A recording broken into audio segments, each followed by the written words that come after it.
imagine what goes on behind the scene in a music rehearsal?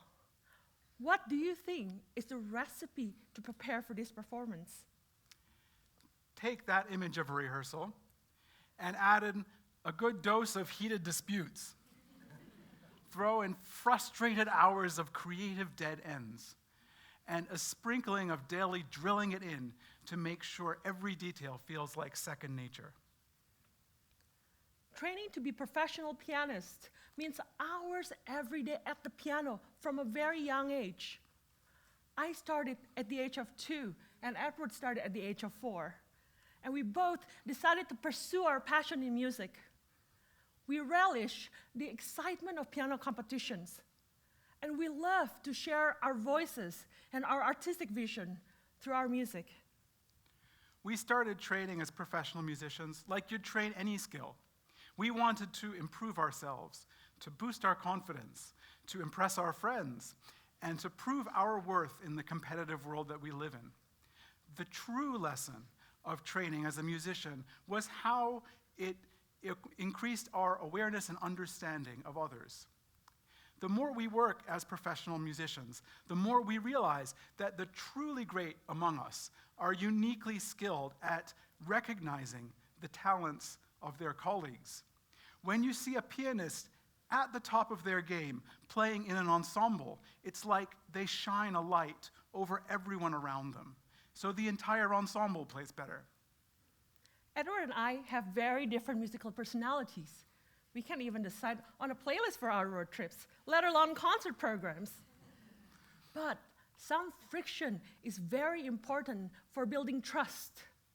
If everything would have been trouble-free, how do we know how to support each other through challenges and failures?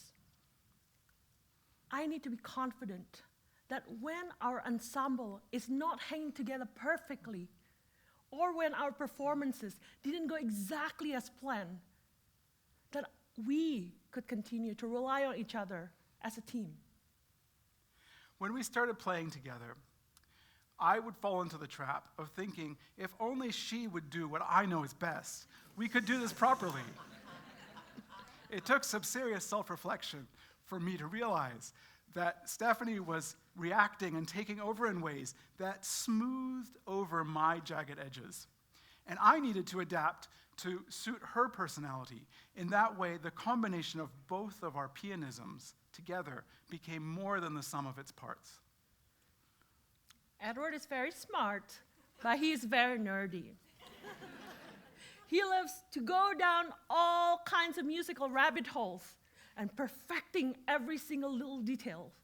But sometimes he forgot to communicate, to really communicate with his audience. So my job is to challenge him, to make him think outside the box, and to shake the ideas out of him. There's some careful choreography that goes on to make the two of us work together at a single instrument. If you've seen a solo pianist in full flight, they take over the entire keyboard and the entire bench with elbows in all directions and hands moving from one end to the other end of the keyboard in a fraction of a second.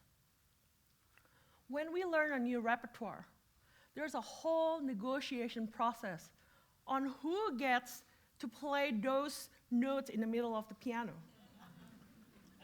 Who goes over and who goes under. And especially what to do with the pedal. Because one person's pedaling can make the other person's melody sound dull and uninspired. When we play together, I have to know when to take charge and when to give way, when to provide support and when to push in front. Playing fast music is always fun and crowd-pleasing, but the true skill of a musician is knowing how to listen. Through music, we have discovered how we can make a better life together, how we can make each other shine.